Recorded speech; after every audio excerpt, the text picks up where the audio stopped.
Bismillahirrahmanirrahim. Assalamualaikum warahmatullahi wabarakatuh. Waalaikumsalam warahmatullahi wabarakatuh. Perkenalkan, nama saya Fatia Faiza dari kelas 22. Sekarang saya akan mempresentasikan presensi novel Sunyaruri. Jadi Sunyaruri ini ialah alam sunyi yang menurut Risa ini alam yang kehilangan sahabat-sahabatnya. Novel Sunyaruri karya Risa Saraswati menceritakan tentang persahabatan Risa dengan sahabat-sahabat tak kasat matanya. Novel ini merupakan sequel dari Dano dan Magda dan merupakan novel terakhir yang menceritakan tentang sahabat-sahabat hantunya. Jadi sebelum diterbitkan novel ini ada banyak novel yang menceritakan tentang sahabat si Risa. Novel ini tuh termasuk kisah nyata si Risanya karena dia bisa berkomunikasi dengan makhluk gaib dan sahabat-sahabatnya tuh makhluk gaib dia. Kisah berikutnya ada tentang si pengarang Risa Saraswati STMI.com, adalah penyanyi dan penulis berkebangsaan Indonesia. Dia diklaim memiliki kemampuan supranatural yang mampu berkomunikasi dengan makhluk gaib. Saat ini dia bekerja dengan pegawai negeri sipil di Dinas Bina Marga dan Pengairan Kabupaten Karawang, Jawa Barat.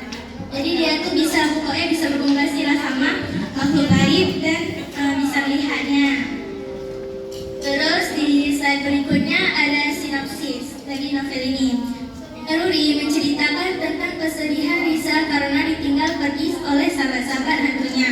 Mereka tiba-tiba menghilang dari kehidupannya dan Risa merasa bingung dan kehilangan. Jadi pertamanya tuh si Risa merasa kehilangan. Di dalam novel ini si Risa merasa kehilangan sahabat-sahabat hantunya seperti Peter, Hans, Hendrik, Johnson, Marianne, dan Norma yang menghilang secara tiba-tiba. Nggak bilang sama Risa kenapa mereka menghilang.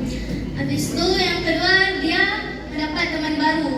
Karena dia kehilangan sahabat-sahabat hantunya, si Risa bertemulah dengan teman-teman baru. Teman-teman barunya bukan makhluk hidup, tapi makhluk tak kasat mata. Seperti Karina, Maradendara, Kartika, Elsja, Toro dan Anette, Pilf, dan Sonja. Terus yang ketiga, dia bertemu dengan alam baru, yaitu alam Sunyaruri, yang dimana Risa merasa bahwa alam baru yang dia hadapi penuh tantangan dan dia merindukan kehidupan yang menyenangkan bersama sahabat-sahabat hantunya. Karena emang dari kecil dia bersama sahabat-sahabat hantunya sampai si Risa disuruh bunuh diri biar bisa berteman dengan mereka. Dan di slide berikutnya ada tokoh dan penokohan. Novel Sunyaruri memiliki banyak tokoh, baik protagonis, antagonis, maupun tritagonis dan figuran. Setiap tokoh memiliki karakter dan peran yang berbeda dalam cerita. Tahu nggak kalian tokoh protagonis itu apa? Tokoh bayi ya. Jadi tokoh bayi dalam cerita ini tuh ada Risa, William, Jackson, Hans Hendrik, Marianne, Ruth, Tata, Marina, Dara dan Mara, Margareta, Lois, Jalil dan Toro, Anette dan Joan. Ini tuh yang baik-baik. Habis itu antagonis tokoh yang jahat. Dia tuh ada Peter, Anto, Ibu Dara dan Mara, Tuan Lukas, Andre, Federi, Pilf, dan Elizabeth. Dan tritagonis dan figuran. Tritagonis adalah tokoh yang nggak baik-baik kali, nggak dihajar kali, jadi dia sudah kayak figuran juga. Ada Beatrice, pemilik toko boneka, Suti, Oma Rose, Papa Henry, Mutia, dan Norma. Dan berikutnya kita lihat ada unsur intrinsik. Tahu nggak apa itu unsur intrinsik? Unsur intrinsik ini berarti di dalam. Berarti ini unsur yang ada di dalam sebuah novel. Ini tuh unsur-unsur penting. Novel Sunyaruri memiliki beberapa unsur intrinsik seperti tema, tokoh dan penokohan, alur latar waktu, latar tempat, sudut pandang, bahasa dan amanat. Tema dalam novel ini persahabatan Risa dengan sahabat-sahabat tak kasat matanya. Terus ada alurnya tuh ada alur campuran, maju dan mundur atau enggak flashback. Terus itu ada latar waktu, sore menjelang malam. Berikutnya kita dapat melihat ada unsur ekstrinsik, kebalikan dari unsur intrinsik. Unsur ekstrinsik berarti unsur yang berada di luar cerita yang dapat kita ambil. Novel Sunyaruri juga memiliki unsur ekstrinsik seperti nilai sosial, nilai moral, nilai agama, dan nilai budaya. Nilai sosial yang dapat kita ambil, Risa sebagai adik indigo tidak antisosial dan memiliki banyak teman di dunia manusia. Walaupun Risa ini bisa berkomunikasi dengan makhluk tak kasat mata, dia juga adalah teman-teman manusia dia.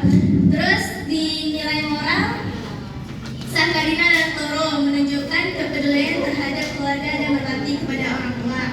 Ada nilai agama. Novel ini mengajarkan kita untuk mempercayai adanya alam gaib, selalu berdoa dan meminta perlindungan kepada Tuhan. Yang bersangkutan dengan makhluk gaib pastilah ada hubungannya dengan agama. Terus ada nilai budaya. Kisah Elizabeth menunjukkan perbedaan kasta pada zaman itu mengenai perjodohan orang Belanda dengan bangsa pribumi Indonesia. Orang Belanda dan pribumi Indonesia menikah. Jadi ada nilai budayanya. Terus ada kelebihan dan kekurangan. Novel Sunyaruri memiliki beberapa kelebihan dan kekurangan. Kelebihan, kisah yang menarik dan membuat penasaran. Kisah para hantu yang mengundang rasa tawa, haru, seram, dan duka, gaya bahasa yang mudah dipahami, dan cover yang menarik. Setelah saya baca-baca emang agak seru memang. Jadi ya ngeri lah. Justru agak sedih, bisa membuat nangis. Terus ada kekurangan, tidak adanya daftar isi pada novel dan beberapa perbedaan cetak antara tahun 2018 dan 2013. Jadi novel dari 2013 dan 2018 nggak ada daftar isi. Gambar-gambarnya pun tidak ada, sama nggak ada perbedaan. Nah, pesan moral yang dapat diambil dari novel Sunyaruri penting untuk dipetik. Ada yang pertama, jangan larut dalam kesedihan, carilah kebahagiaanmu kembali. Yang kedua, berhentilah bersikap egois, tak semuanya yang kamu inginkan harus terpenuhi dan kamu miliki. Yang ketiga, bersyukur, belajarlah bersyukur atas apa yang telah kamu miliki saat ini. Keempat adalah tetap optimis dalam menjalankan kehidupan. Terus ada saran untuk novel Sunyaruri agar gambaran-gambaran pada setiap bab tetap ditampilkan dan ditambahkan daftar isi untuk memudahkan para pembaca dalam mencari bab cerita atau halaman bab. Maunya di novel ini tuh